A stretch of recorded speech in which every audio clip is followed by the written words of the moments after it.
record part 2.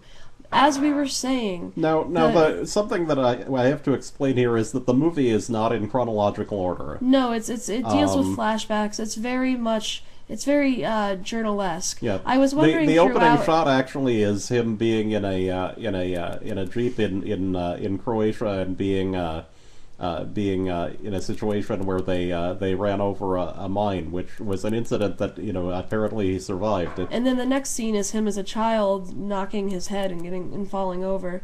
The thing that I noticed about it as a film was that it was very, very journal-like, and I actually thought maybe he had been a co-writer, although he's not credited that way, but he was in another movie by the same director in 1996, so I'm guessing that even though he wasn't credited, he probably had a great deal to do with the writing.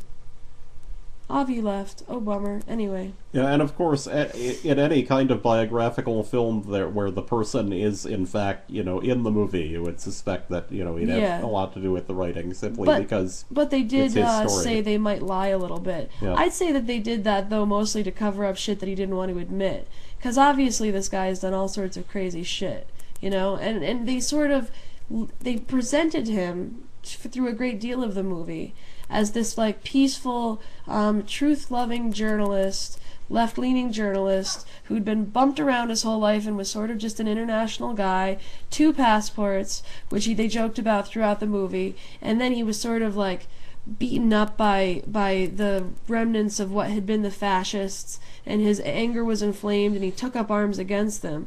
But of course he already had been trained as a spy by the KGB before this. So it was a very idealized look at his life, but it did sort of give me some warm and fuzzy feelings, They talked about Che. I can see that this would be something that would rub a right-winger the wrong way. Yeah, and there was a suggestion in the movie that his father did have some connections to Che during his period as a guerrilla in Bolivia. Yeah, and he has a picture of Che on his wall when he's a child and that sort of thing.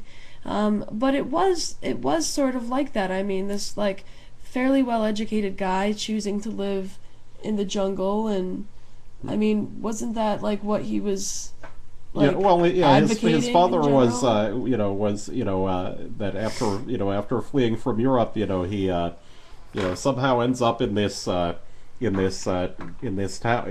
that although Santa Cruz is currently the largest city in Bolivia, it has something like 1.5 million people.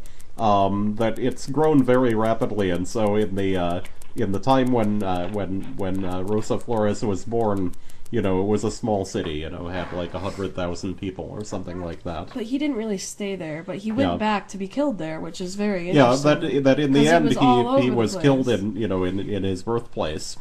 So after he went to the time that the movie takes place is during the war in the Balkans, and he's fighting for the Croatians. Yeah, probably about 1991 to 94. Yeah, he is sent in as a Hungarian to guard this Hungarian town in Croatia, and then gets kind of assimilated into the Croatian army. And they're always having these battles with Chetniks, and he ends up who are the Serbian militia. Yeah, and he ends up actually commanding a group of Croatians that came from other countries.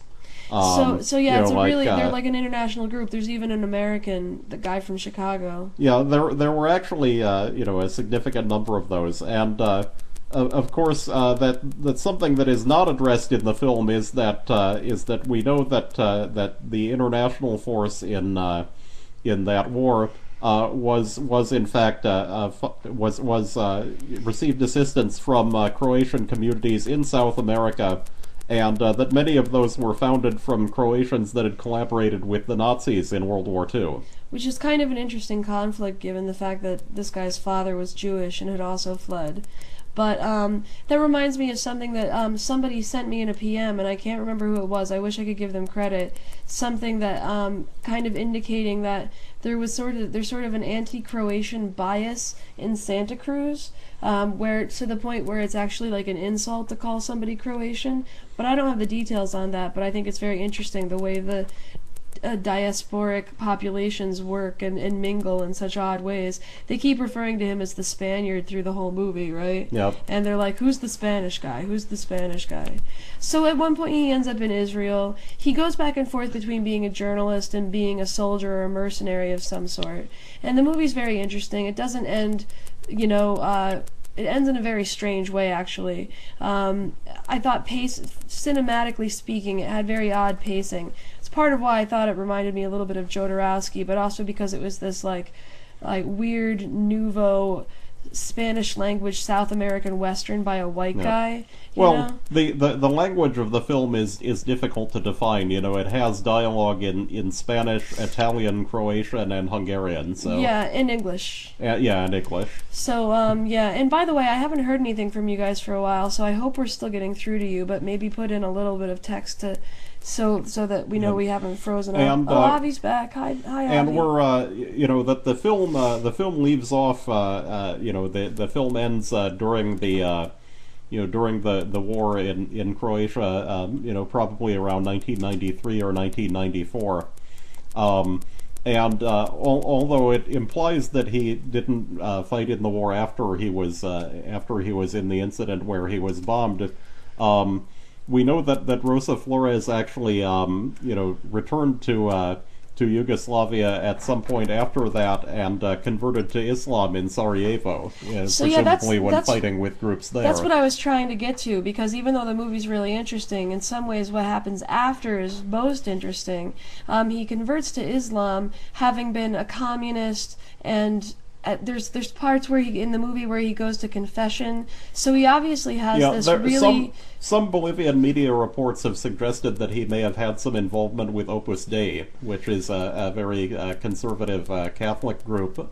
Yeah, you're going to have to talk about that whole thing, and we've only got a few more minutes here, but I just want to say there's a possibility that he may have run in some similar circles with Osama bin Laden. Omar Saeed Sheikh was actually also radicalized in the Balkans during that war, and he, of course, ended up as one of bin Laden's number 2 or 3 men, and is now being held by the Pakistani military. I've got a whole video about it. But why don't you talk a little bit about this whole Opus Dei connection and the Knights of Malta and whatnot? Oh yes, when I started to do research on the guy, I ran into a lot of very strange things. The assassination squad in Bolivia had 5 people involved in it. There was Rozsa Flores. There was another Bolivian of Croatian descent, from Santa Cruz, who was presumably sort of a co-leader. And then there were 3 young guys, 1 from Ireland and 2 from Romania, where the guy they from were. Ireland is the one that had the Bebo account. And the 2 Romanians were ethnic Hungarians. There's a part of Romania in what's known as Transylvania, where there is a large Hungarian population. But anyway, the Knights. Yeah, that it appears that they may have been recruited in connection with a group which is known, by 2 different names. One is as the International Brotherhood of Security Guards, or something like that. I can't remember the name. It's IBSSA is the acronym for it. And you'll see it listed as that. And that the IBSSA leadership is also connected with some sort of odd society known as the Knights of Malta Federation of Autonomous Priories, which aren't like the regular Knights of Malta. They're another group of Knights of Malta. And strangely enough, they have headquarters. Yeah, they claim that their world headquarters is in Auburn, New York, which is 30 miles from here. I was going to say 30 miles from here. And apparently, the guy who's they're prominent in the group is also in this heavy metal band. Yeah, the American involved in the group is this guy Joey DeMaio, who is, I think, a bass player for a heavy metal group called Manowar. They're very well known in Europe, apparently, but not so much in the United States. Except for people who like go to the haunt, which is And a they're mile away and from where I they're live. they look like they're a pretty serious metal kind of band. They Is this what it is? yes, International Bodyguard and Security Services Association. Okay, so we're at the end of another 10 minutes, so this is the end of segment 2. So I'm going to stop the recording and we'll be back in just a moment.